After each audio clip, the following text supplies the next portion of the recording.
দুর্গম গিরিকান্তার মরুদুস্তর পারাবার, লঙ্ঘিতে হবে রাত্রি নিশীথে যাত্রীরা হুঁশিয়ার। দুলিতেছে তরি ফুলিতেছে জল ভুলিতেছে মাঝি পথ, ছিঁড়িয়াছে পাল কে ধরিবে হাল, আছে কার হিম্মত। প্রিয় বন্ধুরা, আমার নাম মাসকুরে সাত্তার কল্লোল। আমাকে একজন আবৃত্তি কর্মী বলা যায়, বা আবৃত্তি শিল্পী বলা যায়, বা আবৃত্তি প্রশিক্ষকও বলা যায়। বাংলাদেশের প্রথম যে সংগঠনটি যাত্রা শুরু করেছিল 1981 সালে রাজশাহী বিশ্ববিদ্যালয় সনন আবৃত্তি সংগঠন, তার মধ্যে দিয়ে আসলে আবৃত্তিতে আমার সম্পৃক্ততা। এবং এভাবেই আজকে যেভাবে তোমাদের সামনে আমি কথা বলবো, ঠিক এমনিভাবেই আসলে আস্তে আস্তে শিখতে শিখতে আবৃত্তি সম্পর্কে আমার অল্প কিছু অভিজ্ঞতা হয়েছে। অর্থাৎ একজন আবৃত্তি শিল্পী কিভাবে মঞ্চে আবৃত্তি করবেন, অথবা বেতারে আবৃত্তি করবেন, অথবা টেলিভিশনে আবৃত্তি করবেন, সেগুলোরই যে কিছু উপাদান আছে সেগুলো নিয়ে বন্ধুরা আজকে তোমাদের সঙ্গে কথা বলতে চাচ্ছি। আমার আজকের বিষয় হচ্ছে আবৃত্তি নির্মাণ। অর্থাৎ একটি কবিতা কি? একটি কবিতা যখন ছাপার অক্ষরে লেখা হচ্ছে তখন এটি হচ্ছে কি সাহিত্য। এবং এই কবিতাটি যখন তুমি বা আমি বা আমরা মাইক্রোফোনের সামনে আবৃত্তি করছি তখন এটি হয়ে উঠছে শিল্প, প্রয়োগ শিল্প, যেটাকে আমরা ইংরেজিতে বলি হচ্ছে পারফর্মিং আর্ট। এই যে প্রয়োগ শিল্প, অর্থাৎ প্রয়োগ শিল্পটা যদি আরও একটু ব্যাখ্যা করি তাহলে এটা কি, যে প্রয়োগ শিল্পে একজন শিল্পীর সামনে কিছু দর্শক থাকবেন। হতে পারে এটি সামনাসামনি থাকবেন, হতে পারে এটি টেলিভিশনের দর্শক হতে পারেন, হতে পারে এটি অডিও মাধ্যমে যারা শুনবেন তারা হতে পারেন। অর্থাৎ একজন শিল্পী থাকবেন এবং তার একদল দর্শক থাকবেন। তাহলে সেই দর্শককে তিনি আবৃত্তি করে শোনাবেন। তাহলে তিনি যে আবৃত্তিটি করবেন সেটি দর্শককে তো শুনতে হবে, তাটি মনোগ্রাহী হতে হবে, এবং এটি দর্শককে আকৃষ্ট করতে হবে বা দর্শককে বিনোদিত করতে হবে। আবৃত্তি প্রত্যেকটি শিল্পর প্রধান উদ্দেশ্য হচ্ছে তার দর্শককে বিনোদিত করা বা অ্যামিউজড করা। সেটি একজন গানের শিল্পী হতে পারে, একজন নাটকের শিল্পী হতে পারে, একজন নৃত্যশিল্পী হতে পারে। ফলে এটি হচ্ছে প্রয়োগ শিল্প। অর্থাৎ একজন পারফর্মার যখন পারফর্ম করেন, সেটি যখন আমি একজন আবৃত্তি শিল্পী, আমি আবৃত্তিটি কিভাবে করছি, কিভাবে আমি এটি প্রয়োগ করছি দর্শকের সামনে, সেটিকেই বলা হচ্ছে প্রয়োগ শিল্প। আজকে আমি বলেছি বোধহয় যে আমাদের বিষয় হচ্ছে নির্মাণ। অর্থাৎ আমি প্রথমেই তোমাদেরকে বলেছিলাম যে একটি সাহিত্য থেকে শিল্পে রূপান্তরিত হওয়ার যে ধাপগুলো আমরা অতিক্রম করি এবং আবৃত্তি করি, সেই অতিক্রম করতে গিয়ে যেগুলো নির্মিত হয়, যে উপাদানগুলোর সহযোগে আমরা একটি কবিতাকে বা একটি চিঠিকে বা একটি গদ্যাংশকে আমরা যখন রূপান্তরিত করি, সেটি হচ্ছে আসলে নির্মাণ। নিশ্চয় তোমরা বুঝতে পেরেছ। বা উদাহরণ দেওয়া যেতে পারে যে একটা ভবন বানাতে গেলে ইট লাগে, তারপরে সিমেন্ট লাগে, রড লাগে, তারপরেই তো সেটি নির্মিত হয়। অর্থাৎ বিভিন্ন উপকরণের নির্মাণের মধ্যে দিয়েই একটি বস্তুর আকার তৈরি হয় বা সেটি সাফল্য লাভ করে। ঠিক তেমনি একটি বিষয় হচ্ছে আবৃত্তির নির্মাণ। তাহলে আমাদের প্রথমেই মনে রাখতে হবে, আমাদের প্রথম যে বিষয়টি আমরা মনে রাখবো নির্মাণ করার ক্ষেত্রে, সেটি হচ্ছে যে আমরা যে ভাষায় আবৃত্তি করছি, ধরে নিচ্ছি যে আমি বাংলা ভাষায় আবৃত্তি করছি। যদি আমি বাংলা ভাষায় আবৃত্তি করে থাকি তাহলে তার যে প্রমিত উচ্চারণ, অর্থাৎ প্রত্যেকটি ভাষার একটি মান আছে, একটি স্ট্যান্ডার্ড আছে, যেটাকে আমরা বলি শুদ্ধ উচ্চারণ বলি বা প্রমিত উচ্চারণ বলি। তাহলে প্রথমেই আমাকে বন্ধুরা, আমি যেই ভাষায় আবৃত্তি করব, আমি যদি বাংলা ভাষায় ধরে নিচ্ছি যে আমি বাংলা ভাষায় আবৃত্তি করব, তাহলে আমাকে বাংলা ভাষার যে সঠিক উচ্চারণ, যে প্রমিত উচ্চারণ, সেটি আমাকে জানতে হবে। তাহলে আমি প্রথমে জেনে নেই যে মানে জানতে গেলে বাধাটা কি, তাই না? জানতে গেলে বুঝতে হবে, তাই না? আমরা বলি যে জানতে গেলে বুঝতে হবে। আমরা ধরে নিতে পারি যে আমাদের দুটো বাধা আছে। আমাদের দুটো বাধা আছে হচ্ছে প্রমিত বাংলা উচ্চারণ করবার ক্ষেত্রে। সেটি একটি হচ্ছে যে আমাদের যে অক্ষরগুলো আছে, অর্থাৎ স্বরবর্ণ এবং ব্যঞ্জন বর্ণ, সেই স্বরবর্ণ এবং ব্যঞ্জন বর্ণের যে প্রত্যেকটির স্বতন্ত্র উচ্চারণ ধ্বনি আছে, সেই উচ্চারণ ধ্বনিটি আমরা অনেকেই আয়ত্ত করতে জানি না। ফলে আমাদের মৌলিক সমস্যাটি আসলে ওখানেই তৈরি হয় যে প্রত্যেকটি বর্ণের যে স্বতন্ত্র উচ্চারণ ধ্বনি আছে বন্ধুরা, এটি তোমাদেরকে একদম প্রাথমিক অবস্থায় জানতে হবে। অর্থাৎ আমাদের একদম প্রাথমিক পাঠে ফিরে যেতে হবে। হয়তো আমাকে প্রথম শ্রেণীর ছাত্র হয়ে যেতে হবে, দিয়ে আমাকে আসলে আগে প্রত্যেকটি বর্ণের উচ্চারণটা জানতে হবে। এটি হচ্ছে কিন্তু একেবারে প্রাথমিক সূত্র, এবং এভাবেই আমি বাংলা ভাষার প্রমিত বা শুদ্ধ উচ্চারণ শিখব। তোমরা নিশ্চয়ই জানো এগুলো অনেক রকমের প্রশ্ন হয়, এবং এখন অনেক অভিধান বের হয়ে গেছে যেটাকে বলে বাংলা উচ্চারণ অভিধান।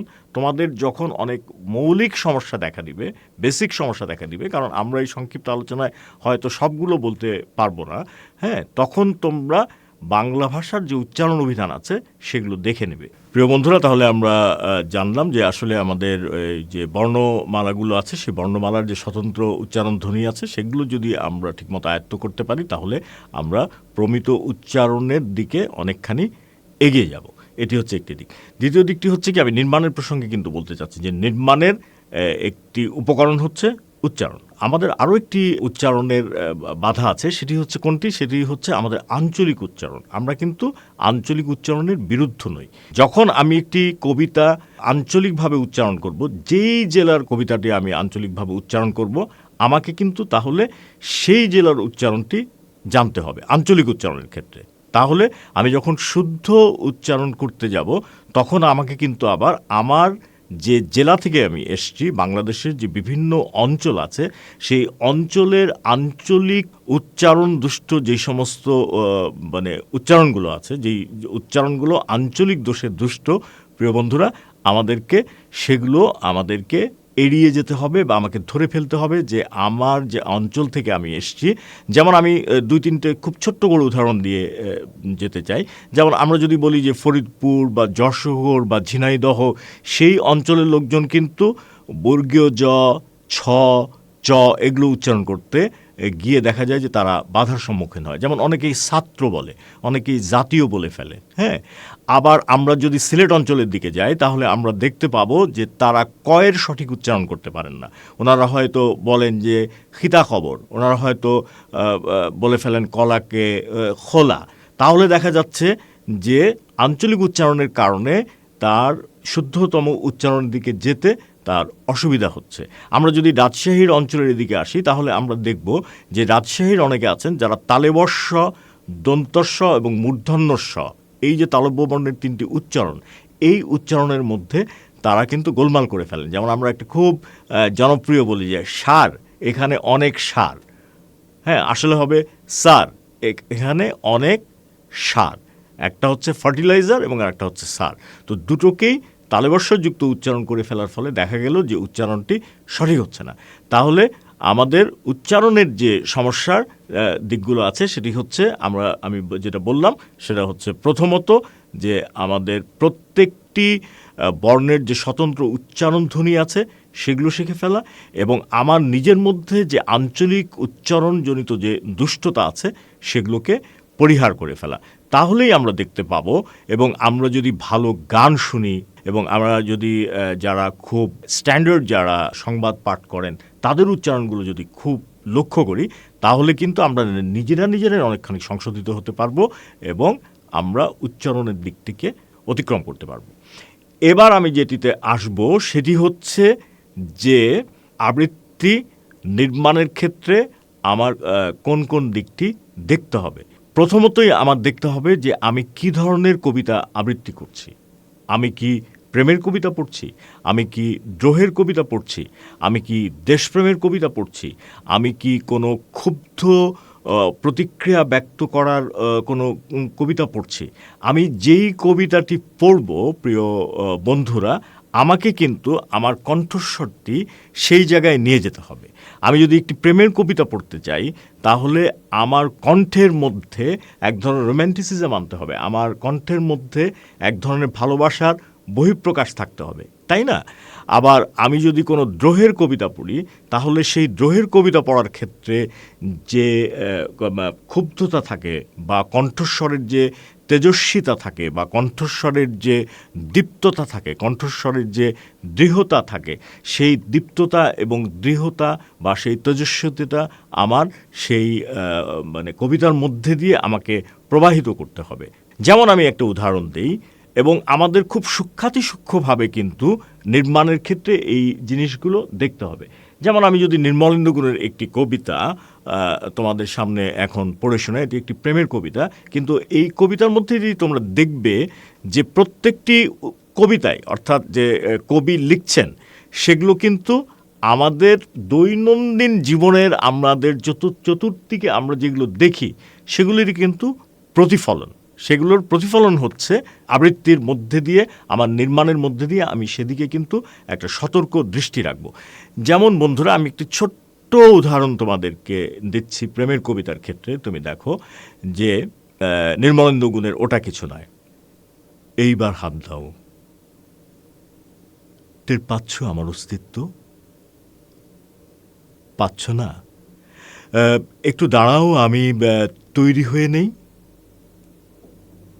এইবার হাত দাও, টের পাচ্ছ আমার অস্তিত্ব, পাচ্ছ না?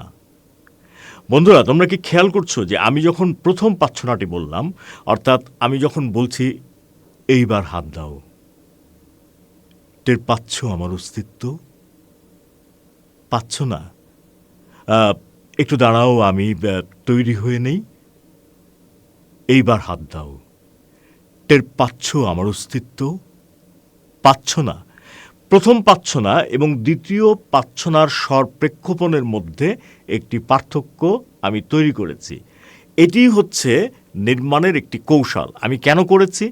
কারণ যদি বলি যে আমাদের যে ধরো তুমি কাউরির জন্য অপেক্ষা করছো, প্রথমে ধরো তুমি কাউকে হয়তো ফোনে বললে যে তুমি কোথায়, হ্যাঁ, প্রথম বলাটা কিন্তু তোমার কি হবে, এই তুমি কোথায়, খুবই নিম্ন স্বরে। আচ্ছা, হয়তো আধা ঘন্টা পেরিয়ে গেছে, তোমার সেই বন্ধুটি আসছে না, তখন কিন্তু তুমি এক স্বরে কথা বলবে না, কারণ তখন ইতিমধ্যেই তোমার মধ্যে এক ধরনের বিরক্তি তৈরি হয়েছে, এক ধরনের উৎকণ্ঠা তৈরি হয়েছে। তখন কিন্তু তুমি যখন যদি সেলফোনে তার সঙ্গে আবার যখন আসছে না তখন বলতে যাও, তখন তুমি বলবে, তোমার স্বরটি কিন্তু মানে উচ্চ লয়ে যাবে, এবং তখন তুমি বলবে, এই কোথায়, তুমি আসছো না কেন, ব্যাপার কি? তো এটি কোথায়, এটি হচ্ছে, এই উদাহরণটা দিলাম কেন, আমাদের যে যাপিত জীবন, আমরা যেইভাবে কথাবার্তা বলি, আবৃত্তি বা যে কোনো শিল্পই কিন্তু আমাদের জীবনের বাইরে নয়। তোমরা কি বুঝতে পারছো? তাহলে কি হচ্ছে যে আমাদের প্রত্যেকটি কবিতা আবৃত্তি করবার সময় তার ভাবার্থটি বুঝতে হবে, অর্থাৎ কি বলতে চাচ্ছেন। এবং সবচেয়ে গুরুত্বপূর্ণ যে কথাটি নির্মাণের ক্ষেত্রে আমরা বলে থাকি, সেটি হচ্ছে একটি দৃশ্যচিত্রকল্প নির্মাণ করতে হবে। অর্থাৎ আমরা যেটা বলে থাকি সেটা হচ্ছে আবৃত্তি কি? আবৃত্তি হচ্ছে মুখনিসৃত শব্দাবলীর, একটু মনোযোগ দিয়ে শোনো, মুখনিসৃত শব্দাবলীর চিত্রিত দৃশ্যকল্পই হচ্ছে আবৃত্তি। অর্থাৎ একটি কবিতা তুমি যেটি আবৃত্তি করছো, সেই কবিতাটি তখনই নির্মিত হয়ে যাবে বলে তুমি মনে করবে যখন দর্শক তোমার ওই আবৃত্তির মধ্যে দিয়ে একটি চিত্রকল্প দেখতে পায়। অর্থাৎ আমরা যেটাকে বলি চলচ্চিত্র, আমরা যখন চলচ্চিত্র দেখি তখন আমরা পুরো চলচ্চিত্রের মধ্যে দিয়ে একটি ঘটনা দেখি। ঠিক তেমনিভাবে তোমাকে কিন্তু একটি আবৃত্তির মধ্যে দিয়ে কবি যা বলতে চেয়েছেন, কবি যা তার যে ভাষা, তার যে প্রকাশভঙ্গি, হতে পারে সেটি প্রেমের প্রকাশভঙ্গি, হতে পারে এটি ক্ষুব্ধতার প্রকাশভঙ্গি, হতে পারে এটি হতাশার একটি প্রকাশভঙ্গি, হতে পারে একটি আনন্দের প্রকাশভঙ্গি, হতে পারে একটি উল্লাসের প্রকাশভঙ্গি, হতে পারে একটি নীরবতার প্রকাশভঙ্গি, হতে পারে একটি হাসির প্রকাশভঙ্গি, হতে পারে একটি নিবিড় শান্ততার প্রকাশভঙ্গি। এই যে কবিতায় যে প্রকাশভঙ্গিটি বলা হচ্ছে, সেই প্রকাশভঙ্গিটি তোমার শুদ্ধতম উচ্চারণের মধ্যে দিয়ে, তোমার শব্দ প্রক্ষেপণের মধ্যে দিয়ে যা হবে, সেটিই হচ্ছে আবৃত্তি বা আবৃত্তি নির্মাণ। বন্ধুরা, তাহলে আজকে আমরা কি শিখলাম? আমরা শিখলাম যে আমাদের আবৃত্তি করতে হলে আমাদের সঠিক উচ্চারণটি জানতে হবে। আমরা শিখলাম যে যেই কবিতাটি আমি আবৃত্তি করতে যাব তার ভাবার্থটি আমার বুঝতে হবে এবং সেই ভাবার্থটিকে আমার সেই কণ্ঠস্বরের মধ্যে ধারণ করে আমার দর্শকের সামনে একটা চিত্রকল্প তৈরি করতে হবে, অর্থাৎ একটি দৃশ্যকল্প তৈরি করতে হবে। তাহলেই আমার আবৃত্তিটি নির্মিত হবে। বন্ধুরা, তোমাদের অনেক ধন্যবাদ এতক্ষণ আমাদের সঙ্গে থাকবার জন্য এবং আবৃত্তি নির্মাণের এই কলাকৌশলের অংশটুকু মনোযোগ দিয়ে শুনবার জন্য।